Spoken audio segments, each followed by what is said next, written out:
Hi friends, welcome to my channel. This is Gurmeet Kaur, and today I'm going to share about this beautiful foliage plant and beautiful looking plant. This is called guys Schefflera, and in the common name of this plant will be this is dwarf umbrella tree guys. This is dwarf umbrella plant. You can see the shape of the leaves.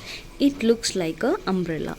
Look, the shape of the tree, the shape of this leaves, they take the shape of umbrella. That is why it is named as a dwarf umbrella plant, and it is commonly known as dwarf umbrella. So you can just have a look at this plant guys. This is a variegated one. You also have a green color one in this. I currently have this variegated because I just love this variegation of this plant guys. You can see every leaf has a different shade. It is not something like all the leaves like they grow similar way. You can see all the leaves, they have different shades in it, and this looks lovely when you look at from a different place. It looks really beautiful guys, kept in a corner of your plants or in between of your other green plants. It looks beautiful. It is paired up with my this sweet potato vine here, and you can just see how beautiful this one is looking. Yes, so guys, coming to the care of this plants, today I'm going to share all the tips with you. Stay connected so that you don't miss any of the tips growing this umbrella plant. So guys, today so coming to the container guys, you can see this is around 12 inches big pot. This one is, it is a plastic container of mine which I have placed this. So it at least need that much big container guys. If you are growing it in a small container, then it won't spread properly. So you have to take a bigger container for this plant. And as you can see, this is growing really beautiful, and this is one of the plants which I really love the most guys. So these are the new leaves guys. See, when they grow in the starting, they are completely in this neon color. These are really fresh new leaves, so soft to touch, I can't explain you. Really beautiful. And afterwards they'll get variegation like this. This one is complete white in color. Look at this, it looks beautiful guys. So it has so many colors in this single plant, so it is very beautiful plant. So coming to the soil mixture of this plant, it is I have included sand in this guys, because we must include sand. I have also added coco peat to this because it loves moisture. Okay, so let me tell you that coco peat and sand I have taken half and half, like in 30% coco peat and 30% of sand, then a little bit of vermicompost, and I have taken garden soil. Okay, like this you have to make the mixture. 30% or 20% you can say the sand and coco peat, and again have taken the garden soil in this and vermicompost.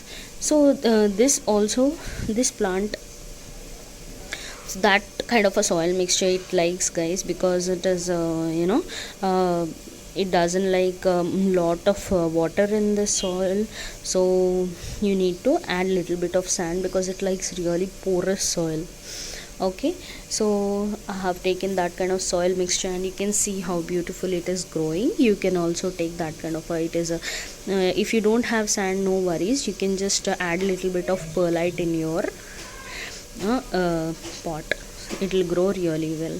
Okay, so coming to the watering guys, it needs water only when you feel the soil is dry. Don't water it again and again if you feel it is dry. See, it's not dry today and I haven't watered it today. So you have to see that at least 1 inch of the soil is completely dry, then only. It doesn't like over watering guys. The only problem in this plant you might get is root rot. So you have to take care of watering guys. Most probably it dries very quickly, and you need to water it in 2 to 3 days. Okay, because it takes water a lot. So you need as you can see, this stem is little it holds moisture in this, so that is the reason it doesn't like water. Coming to the fertilizer of this plant, you need to add a vermicompost while preparing the soil mixture of this plant. If you are preparing it for this season, only the vermicompost will be enough. If you have this plant and you are planning to fertilize it, then you can just put handful of vermicompost in this container, do the digging and just put the handful of vermicompost and cow dung compost. It will help really be good, and it will also give good nutrients to the plants to give good foliage to the plant. You can okay, and for the foliage you can also add seaweed extract, guys. I put seaweed extract solution in this, so you can put granules. I give it in liquid form to the leaves. So this is what I do, so you can also do that. Okay, so that kind of a fertilizer will be enough for this plant, as this is not a heavy feeder, guys. Okay, and coming to the propagation of this plant, if you can see just these nodes what you are seeing currently here, till if you can see this one, these nodes, you can see just you can take 2 nodes of it and just apply some rooting hormone. If you don't have rooting hormone, you can also take aloe vera gel and you can just apply it to this plant and you can propagate it. You can cut the stem and propagate it from here. You can just cut it off from here, and these 2 nodes you can just put it in the soil. If not one node, the other node will work on. Always you have to do that. And whenever if you are taking this cutting from somewhere, just try to get more than 2 cuttings, guys, because sometimes it won't get propagated that easily. So yeah, but if you are applying rooting hormone, then chances are really high to propagate, and this is the best season if you want to propagate it and grow it from somewhere.